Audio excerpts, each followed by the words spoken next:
Bom dia, esse é o programa Amigos da Cidade e nós estamos no ar e queremos trazer para você, levar até você essa mensagem de fé e esperança e uma mensagem de amor e também uma informação, um conhecimento, onde o teu entendimento, teu conhecimento venha se estender e você possa fazer parte realmente da sua cidade, do seu contexto de bairro, de família, de estado. E hoje nós temos um convidado muito especial, eu quero que você fique conosco. E quero começar com essa palavra que começamos por toda a manhã, é uma palavra bíblica encerrando a semana, porque hoje já é sexta-feira. E ontem eu trazia essa palavra lá na rádio e hoje eu trago a mesma palavra aqui, que fala sobre um momento em que Jesus estava fazendo ali grandes sermões e grandes ações também, porque os seus sermões vinham com ações. Ele falava, ele fazia e ele vivia o que ele falava. Né?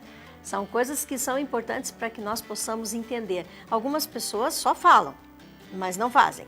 Outras pessoas até falam e até fazem alguma coisa, mas não vivem. E nós precisamos entender que é importante vivermos, fazermos e é importante falarmos aquilo que é a verdade da maneira certa. Então Jesus ele estava vivendo esse momento, onde ele foi ali ao seu redor, os comentários, alguns diziam, ele faz isso por Beelzebu, ele faz esses milagres e maravilhas através da presença de Beelzebu na vida dele. Ah, entende isso? Outros diziam, aqui, ali ou acolá. Mas então, ele sabendo aquilo que acontecia à sua volta, ele disse... E sabendo ele o que lhe passava, disse, todo reino dividido contra si mesmo ficará deserto, a casa sobre casa cairá. Divisão. E hoje essa é a palavra que eu quero trazer para você. Não divida e não traga contenda. Se você não pode construir, não traga destruição. É importante que você saiba edificar, e às vezes edificar é no silêncio, às vezes edificar é compartilhando. Mas o mais importante de tudo é que você precisa entender que isso é na sua casa, isso é na sua rua, é no seu trabalho, na igreja que você congrega e também na sua cidade. Você pode participar e você pode fazer muito mais e muito melhor. Então, seja uma pessoa que edifica. Seja aquela pessoa que fala, seja aquela pessoa que ouve, seja você aquela pessoa que vive as coisas boas que você fala. E que na sua vida exista ações. Esse é o programa Amigos da Cidade e eu sou a pastora Jurema. Nós estamos no ar, programa Amigos da Cidade, e hoje traz para você uma pessoa que é um grande amigo da cidade, eu acredito assim, e temos acompanhado, eu tenho visto algumas coisas, eu sou uma pessoa que prefiro estar acompanhando, ouvindo e vendo para que depois eu fale alguma coisa, né? E eu vejo que ele tem realmente falado e ele tem participado e eu penso que ele também tem procurado viver aquilo que ele fala. Temos aqui o deputado estadual, Douglas Fabrício. Bom dia, senhor deputado, nosso amigo. Bom dia, pastora Jurema, Seja bom dia a todos os telespectadores do programa Amigos da Cidade, aqui na TV Carajás. Um prazer, mais uma vez, poder conversar com você. Esses dias conversei no rádio, agora aqui na TV. Foi um bom tempo. Foi bom, foi bem legal. Foi. Deputado, eu sei que você, eu acompanhei, desde que você chegou, que você entrou nessa carreira, porque você está seguindo uma carreira. Quando eu digo seguindo uma carreira, é porque você não pensou em entrar ali e passar, estar de passagem ali. Você pensou em fazer uma história como deputado. Eu trabalho como deputado da mesma forma que eu trabalhava no Sebrae, da mesma forma que eu trabalhava na Coamo.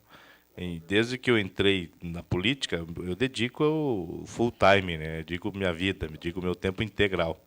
Até porque, como deputado, você é obrigado a fazer isso. Inclusive, o deputado tem alguns tipos de empresa que o deputado não pode ser dono, não pode ter nenhum vínculo, mas porque o período é integral. Então, eu me dedico para valer. E, graças a Deus, está indo bem. Quando eu digo, inclusive, seguir uma carreira... eu não estou dizendo que você, sabe, só tem a pretensão de estar ali, ou esse é o seu foco para a vida toda, mas quando eu digo você estar ali presente é para realmente fazer diferença e estar presente em todos os atos que uma Assembleia exige. Isso. Na verdade, o político, e principalmente quem tem mandato de deputado, é importante a comunidade ter esse conhecimento. Muitos chegam lá como deputado por um determinado interesse. Às vezes é um interesse que não é o interesse da coletividade. Às vezes o cara é muito rico, muito poderoso, vai lá defender o interesse dele pessoalmente. Gasta dinheiro demais nas campanhas. Às vezes a pessoa é muito mentiroso, muito mentirosa e se elege lá para também continuar fazendo o que já fazia antes da campanha, mentir. E tem aqueles, muitos que se dedicam, vão lá, que o povo escolhe, né, ou regionalmente, ou por meio às vezes, da igreja. Assim, pessoas são escolhidas e que o povo escolhe para que as pessoas vão lá representá-los, defender, de fato, o interesse da população. E eu me incluo nesta lista das pessoas que estão com o interesse de defender o interesse da população. Porque eu não sou bilionário, né, não tenho assim, um setor específico. Se eu fosse, de repente, atuante de um determinado setor produtivo, qualquer que fosse o setor na vida pessoal, particular, de repente eu poderia estar lá para defender o interesse desse setor.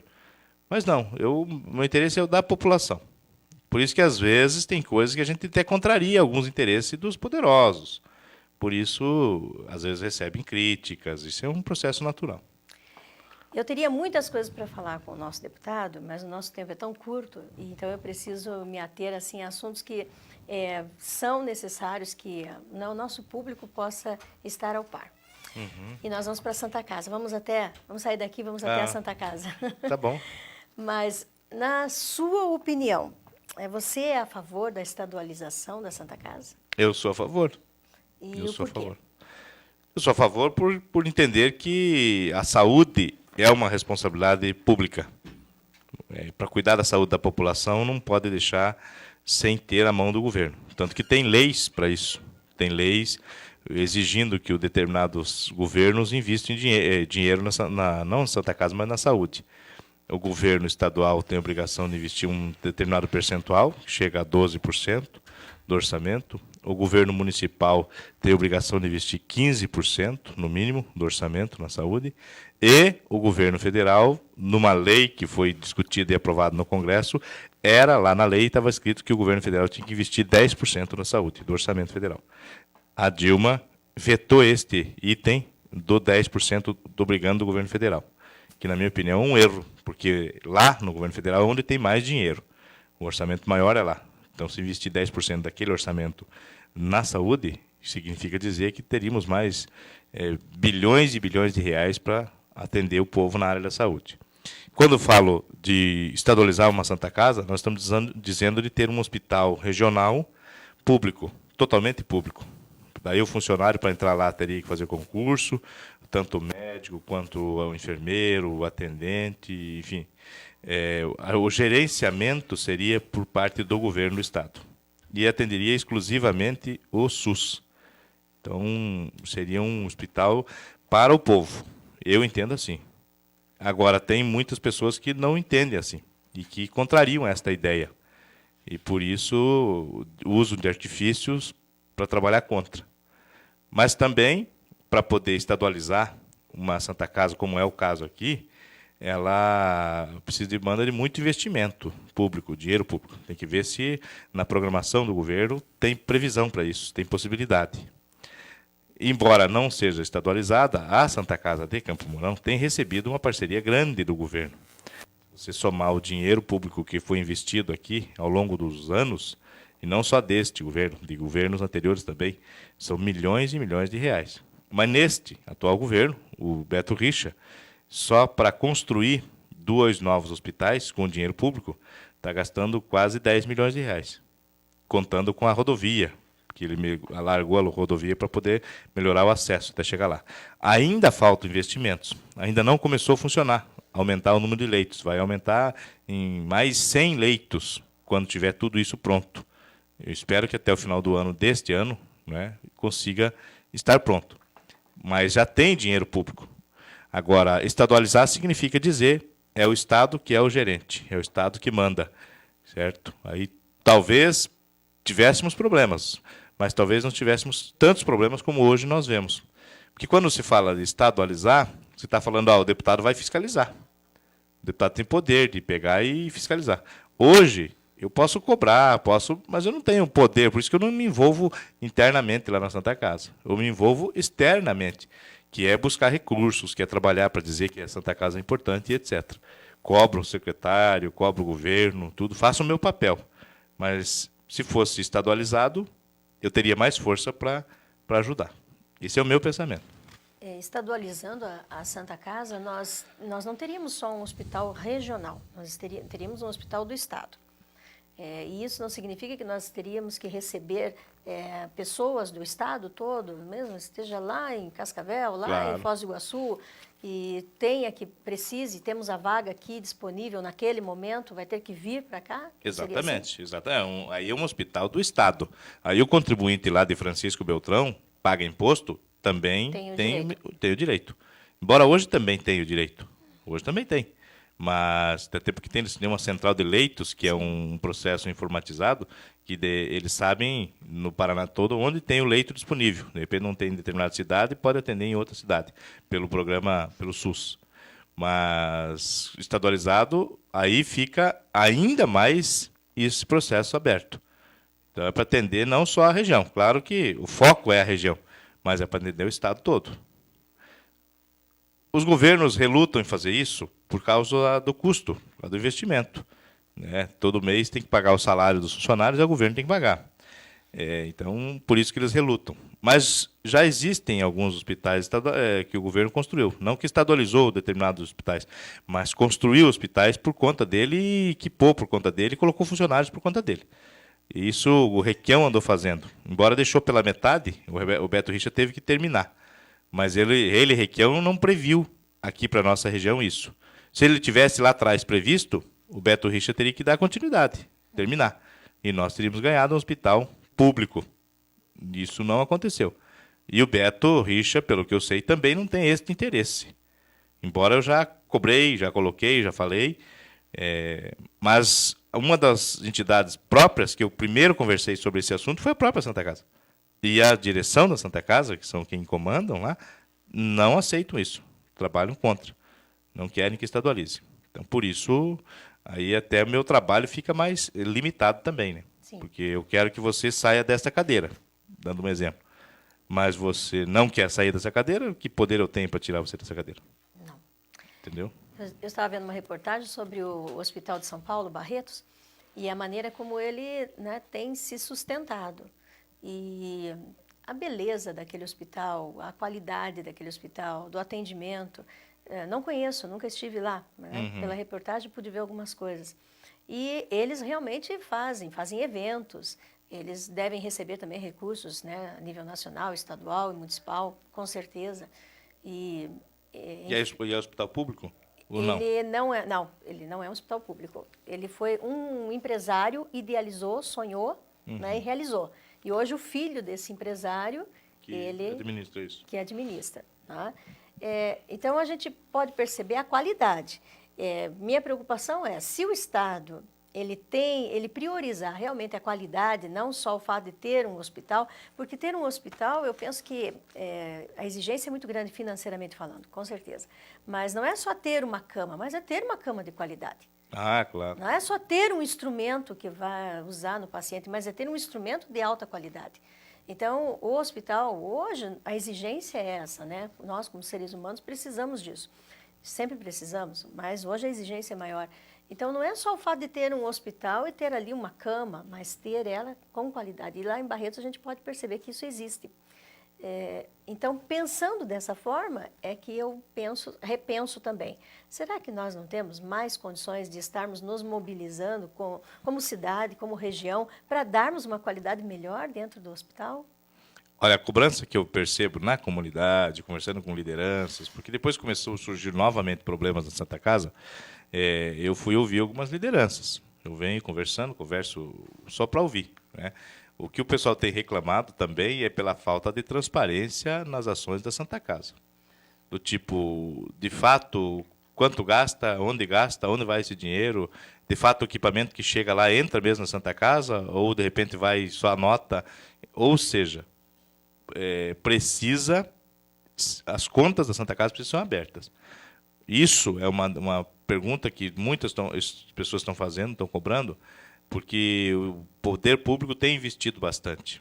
O município tem contribuído, o Estado tem contribuído e a União tem contribuído, porque apesar dele ser um hospital particular, filantrópico, que não é do Estado, não é do município, não é da União, ele é o grande parceiro destes entes federados, o Estado e o município, por exemplo. E por isso tem que prestar conta pública, não só para a sua diretoria, para os seus membros, pública, Sim. para todos, porque recebe dinheiro público.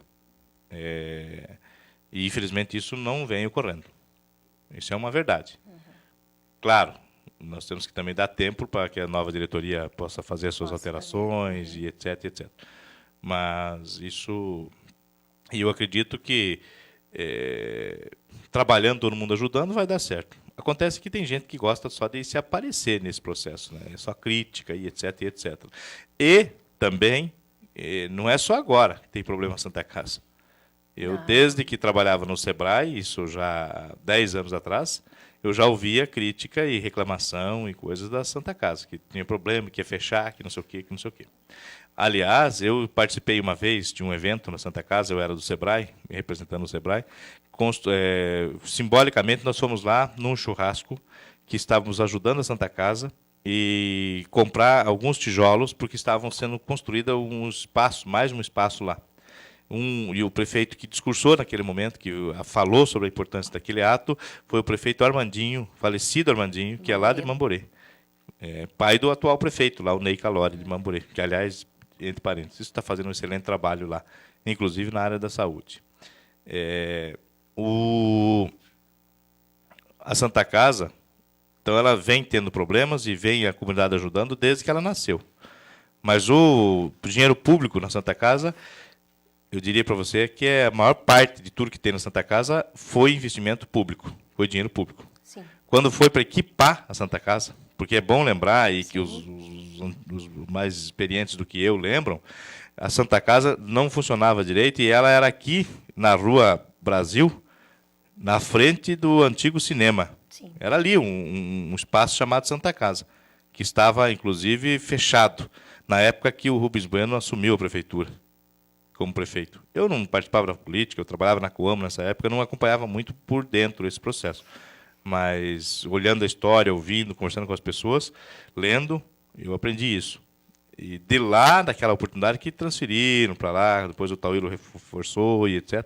O José Serra, que hoje é uma pessoa conhecida no Brasil inteiro, foi ministro da Saúde, foi a pessoa que mais ajudou a Santa Casa, com recursos públicos para equipar naquela oportunidade. Foram milhões e milhões e milhões de reais para poder colocar os equipamentos para atender a população, para poder os médicos trabalharem, os enfermeiros e etc. Não é só fazer um prédio, não é só construir uma sala e colocar os equipamentos lá dentro. Quanto custa isso? E isso o poder público tem feito.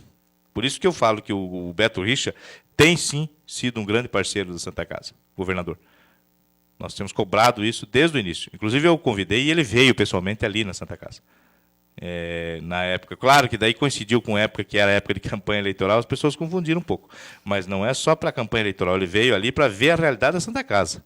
A campanha eleitoral ele fez à noite, depois, num comício, que nós, inclusive a senhora participou, lá num evento público para política. Daí era fora do horário de expediente. Mas no horário de expediente ele veio ver a realidade da Santa Casa, conhecer pessoalmente, o governador andar lá, como ele andou em todos os ambientes para conhecer as repartições. Isso também aconteceu com o Michele Caputo, que é o secretário da Saúde. Isso também aconteceu com o Pepe Richa, que é o secretário de Infraestrutura do Estado, que cuida das rodovias, que cuida de investimentos em infraestrutura. Inclusive, a parte de calçamento lá na Santa Casa é responsabilidade do governo, que vai assumir os compromissos e vai fazer, custa 3 milhões de reais e é da Secretaria do Pepe Richa. Certo? Teve alguns problemas de atraso, uns dizem que atrasou, outros dizem que não atrasou. Se fala com o secretário, ele fala, não, estou em dia, porque tinha um contrato, tinha uma previsão, tinha palavra, não sei, enfim. outros falam que atrasou, é aquele debate do A, do B, mas isso não soma, do ponto de vista de ajudar, não soma muito. Acho que entra na palavra que vimos hoje, né? Divide. É. E quem entra para dividir É porque não está querendo ajudar. não quer construir, quer dividir. Exatamente. Deputado, olha, o meu tempo, infelizmente, né? Hoje parece que ficou mais curto ainda. Curto. Como diz no interior, desculpa, pastora, mas Fique à vontade. no interior tem um ditado bem simples. Meu pai mesmo fala isso. Mas isso está curto que nem coice de porco, né? Bem curto. O coice do porco é bem curtinha, para a perninha dele é pequena. Ainda bem, né? Porque se tivesse uma perna longa, ele sempre dá muita coisa. Mas é um prazer tê-lo. Eu tenho algumas coisas assim que eu vou perguntar para ele, tá? Nos bastidores aqui, depois nós compartilhamos com os amigos da cidade. Mas nós queremos deixar em aberto para que você esteja conosco. Estou à disposição. E venha realmente estar ali próximo às pessoas que estão nos assistindo, porque tem muitas coisinhas que você pode passar para nós, né? Como deputado, como cidadão de Campo Mourão, participativo da cidade, que é muito importante. Então, nós ficamos assim esperando que isso aconteça. Agradeço. As portas estão abertas. Agradeço, deixar um abraço a todos os teus telespectadores, né? A audiência sua é grande, já sei. E, para finalizar, da área da saúde, é bom lembrar também que todas as pesquisas, todas que a população faz, que é feita com a população no Brasil, o problema maior, que o povo mais reclama é a saúde. Não é só da Santa Casa, o Brasil inteiro. Mais de 70% coloca o povo lá dizendo assim, olha, eu não estou contente com a saúde. Na verdade, nós vamos ter que olhar e vamos ter que dizer, isso está começando lá de cima, né? É isso. Não está acontecendo como deveria acontecer lá em cima. Por isso que a presidente Dilma está despencando em todas as pesquisas. E está batendo em todos nós, em toda a população do E Brasil. outros também que prometem que vão resolver, que vão fazer, que não sei o quê, que vão cuidar, que, etc., e que não fazem, também estão despencando aí. Eu tenho feito pesquisa e estou acompanhando.